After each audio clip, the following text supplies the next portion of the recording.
এই আইন উপদেষ্টাকে বলতেছি, যদি ডেইলি স্টার এবং ভাঙাটা অন্যায় হয় তার বিচার করেন, কোনো সমস্যা নেই। তার আগে যে হাদিস 7 দিন আগে গুলি লাগলো, 7 দিনেও ধরতে পারেন না। পুলিশ কি স্টেটমেন্ট দিচ্ছে, কোথায় আছে না আছে জানি না।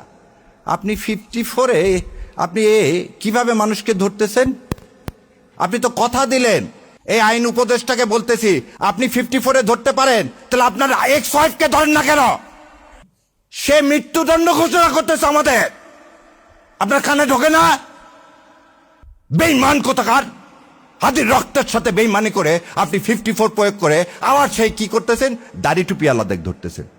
আমার মাদ্রাসার ছাত্ররা কি ভুলে গেছেন যাত্রাবাড়িতে কিভাবে রক্ত দিয়েছে? এই রক্তের উপর বেঈমানি করতে আপনার লজ্জা লাগে না? লজ্জা লাগে না আপনার?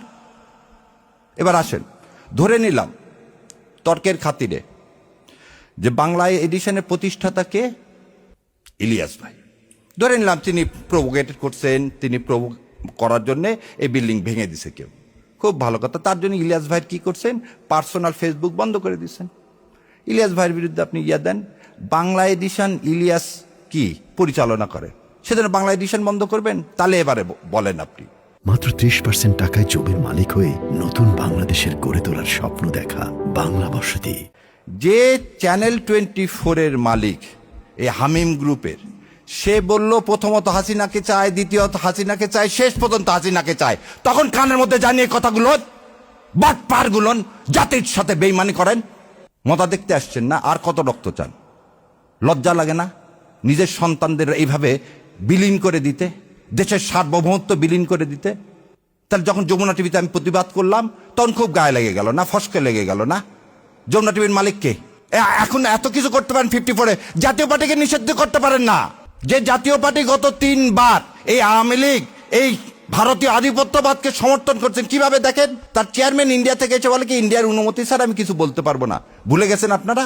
এই হচ্ছে স্বাধীন নাগরিক, এই হচ্ছে স্বাধীন দেশ। আজকে বাংলাদেশের হাই কমিশন শিলিগুড়িতে আক্রান্ত, কলকাতায় আক্রান্ত, দিল্লিতে আক্রান্ত, বোম্বেতে আক্রান্ত। কোথায় আপনারা সাংবাদিকরা তো এই আক্রান্তের বিরুদ্ধে সম্মেলন ডাকতেছেন না? আজ আমার দেশ, আমার সার্বভৌমত্ব আক্রান্ত কার দ্বারা? ইন্ডিয়ার দ্বারা। আরো কত মিথ্যাচার। একটা শোনেন, জ্ঞান পাপী কাকে বলা হয়? যে জেনে শুনে মিথ্যা কথা বলে, যে জেনে শুনে মিথ্যা কথা বলে। মাহফুজ ইনাম সাহেব বললেন 53 বছরে কোনো প্রতিষ্ঠানে আগুন দেওয়া হয়নি।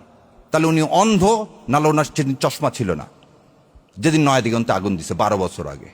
তাহলে মিথ্যাচার, যা রক্তের মধ্যে মিথ্যাচার, মুনাফেক সে আমাকে মুনাফেক বলতেছে।